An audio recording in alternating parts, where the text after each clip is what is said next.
Salam kerahiman. Hari ini kita akan bahas dua nomor dari 128 dan 133. Judulnya dipermalukan oleh atasan. Mungkin kita dalam hidup kita sehari-hari juga mengalami hal tersebut.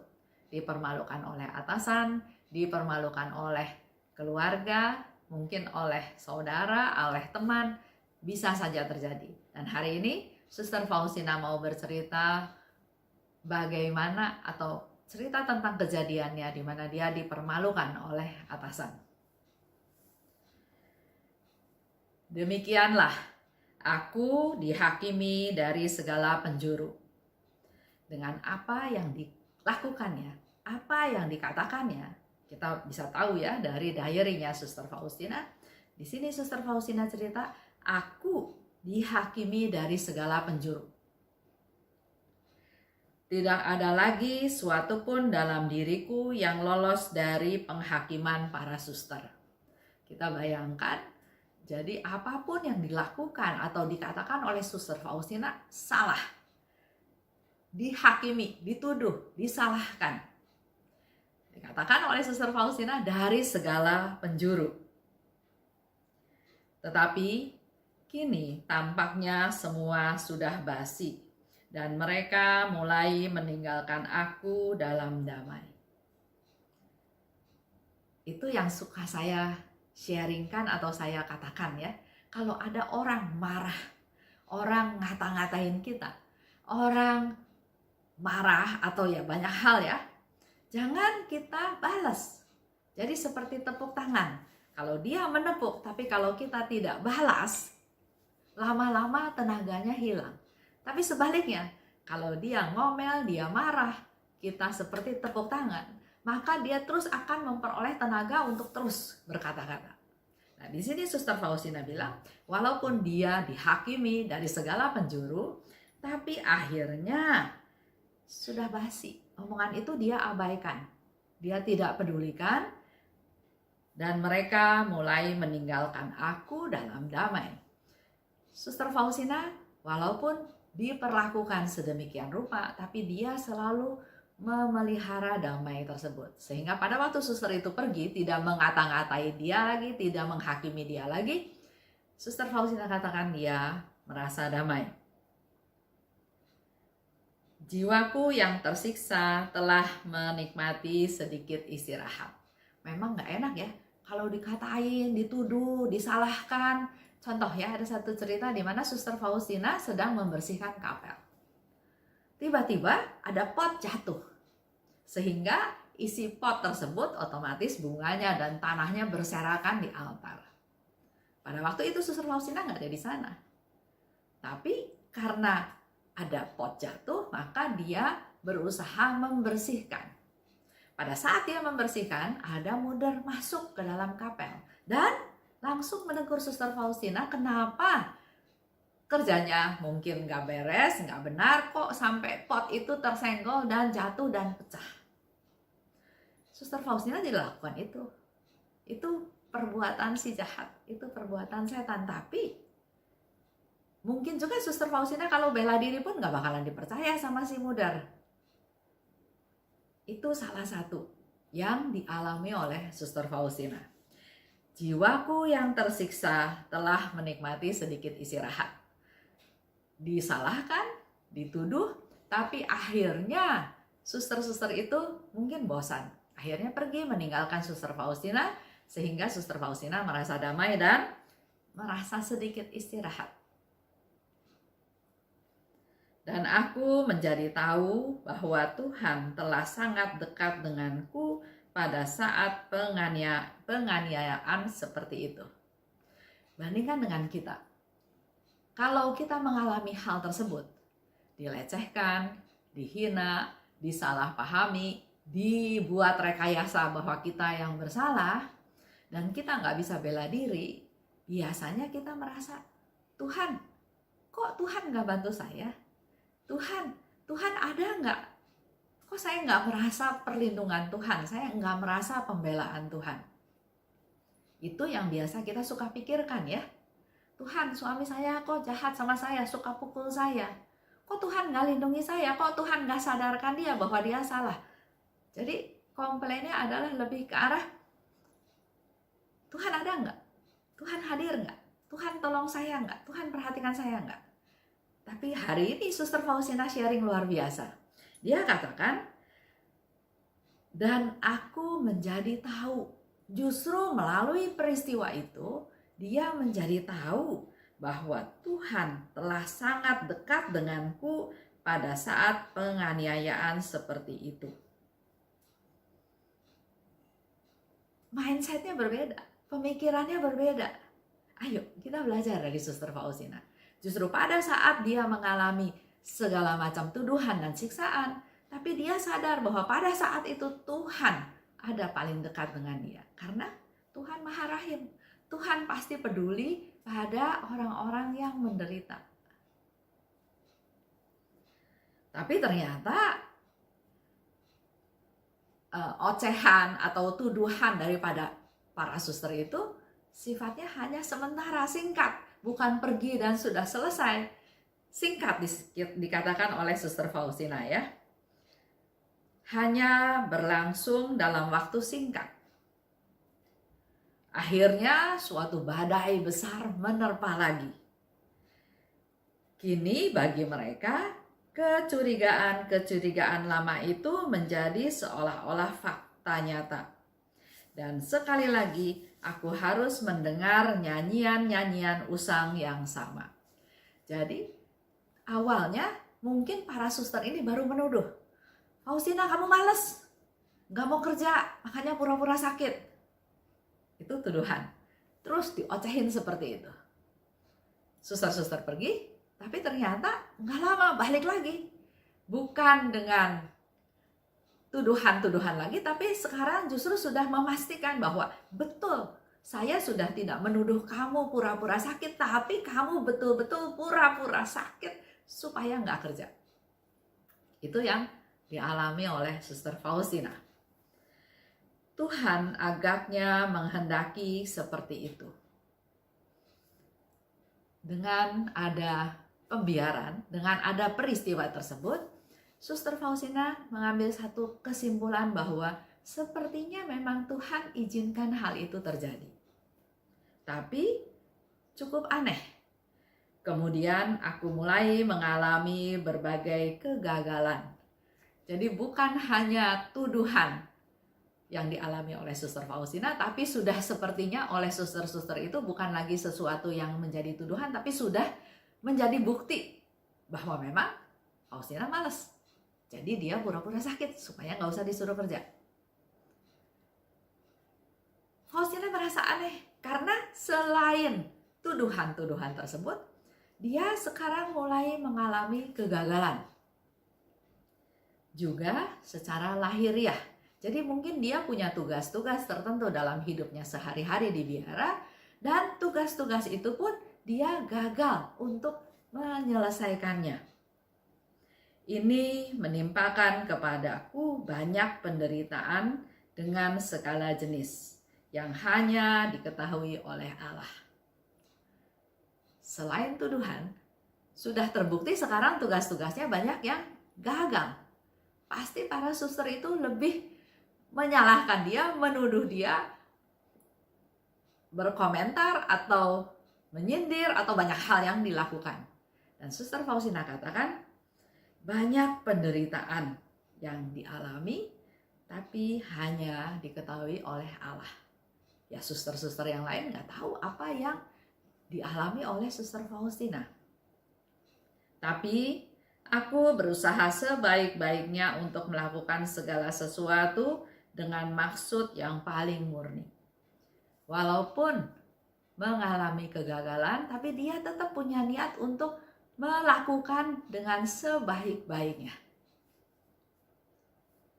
Jadi bukan putus asa ya, dia tetap melakukan segala sesuatu dengan maksud yang paling murni. Kini aku dapat melihat bahwa di mana-mana aku diawasi ibarat seorang pencuri. nggak selesai penderitaan dari Suster Faustina. Di mana-mana dia diawasi seperti pencuri. Di kapel. Juga saat aku sedang melaksanakan tugasku. Tugasnya Suster Faustina di biara, seperti kita tahu ya, pernah juga dijaga pintu, pernah juga kerja di dapur, banyak hal. Tapi pada waktu Suster Faustina melaksanakan tugas tersebut, diawasi, dilihat-lihat seperti seolah-olah dia seorang pencuri. Bahkan di kamarku, dikatakan oleh Suster Faustina ya,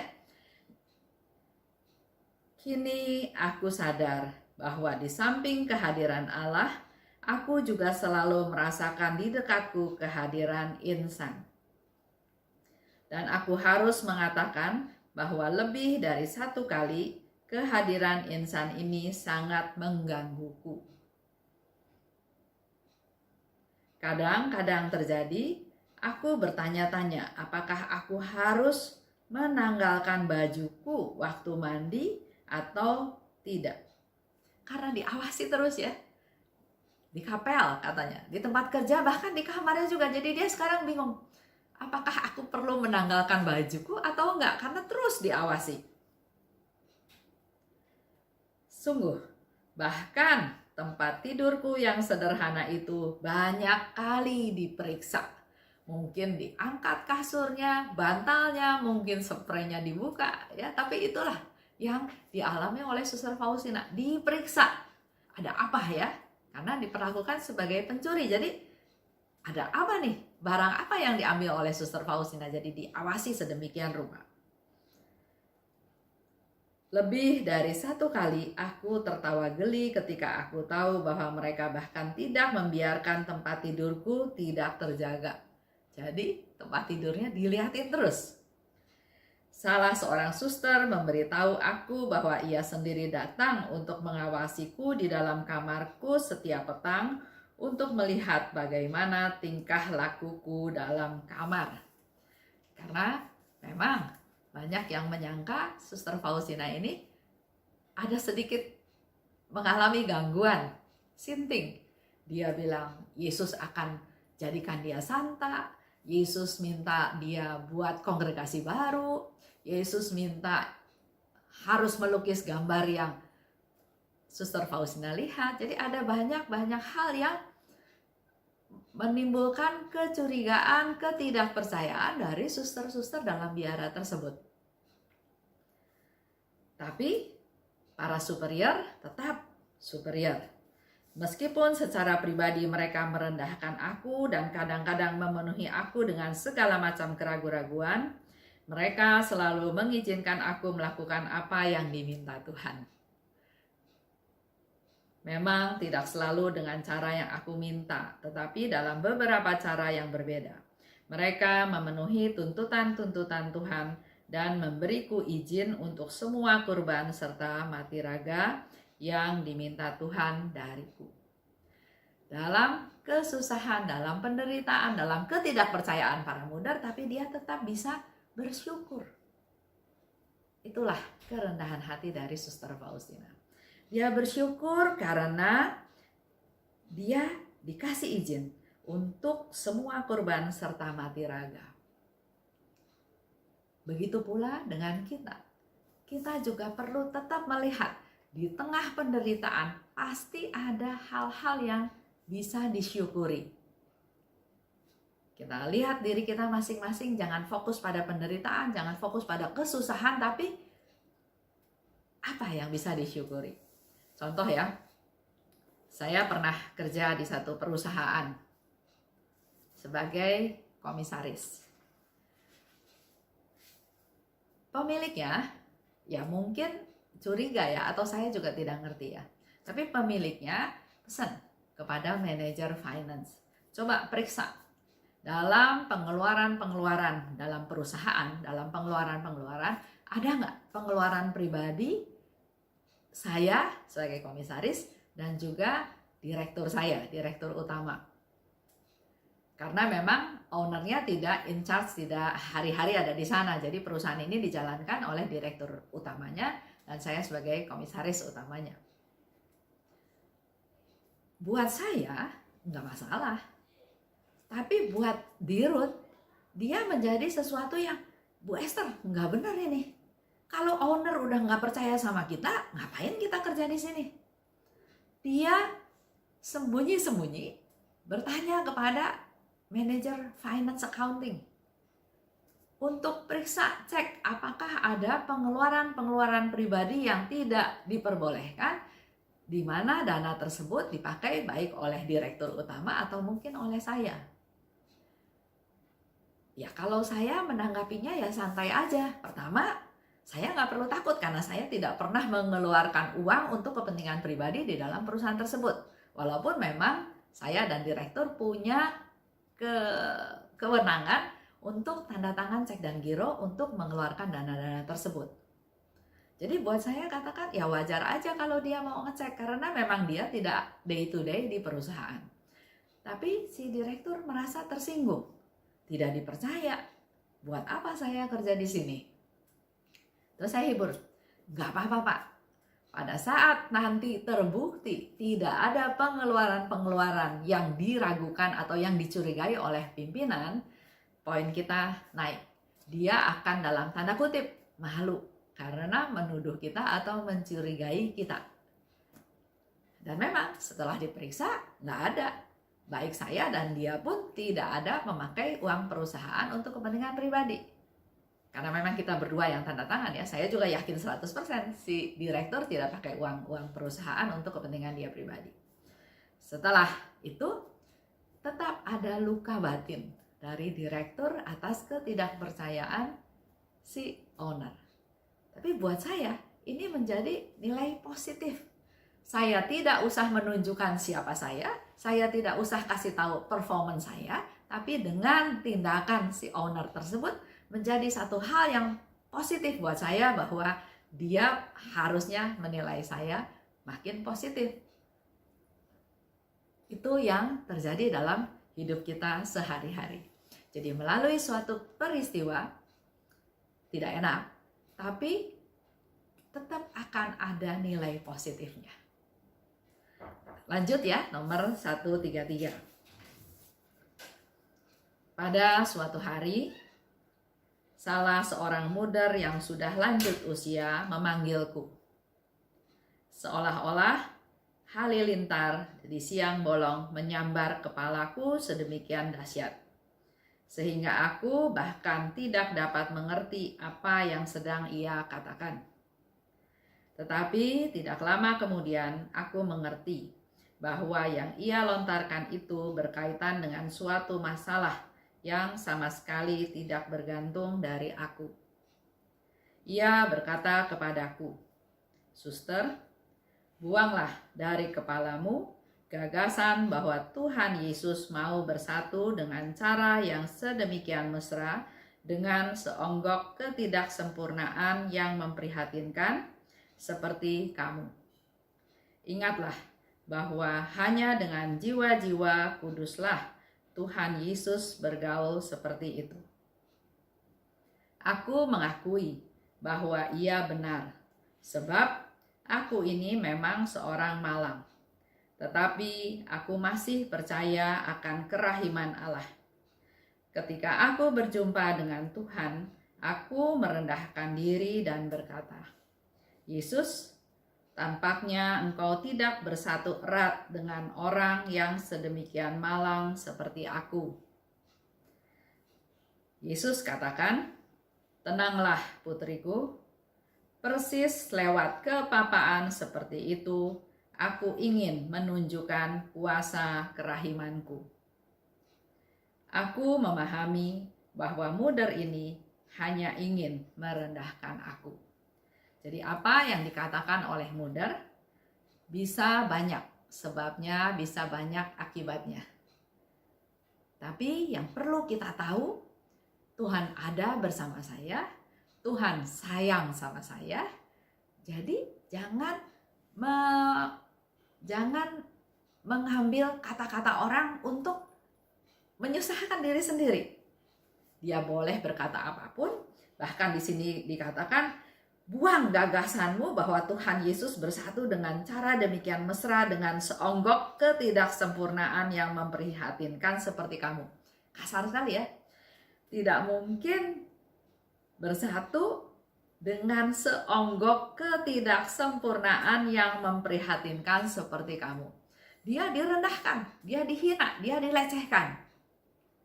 Tapi Suster Faustina datang pada Yesus, dan Yesus berkata, lewat kepapaan seperti itu, aku menunjukkan kuasa kerahimanku.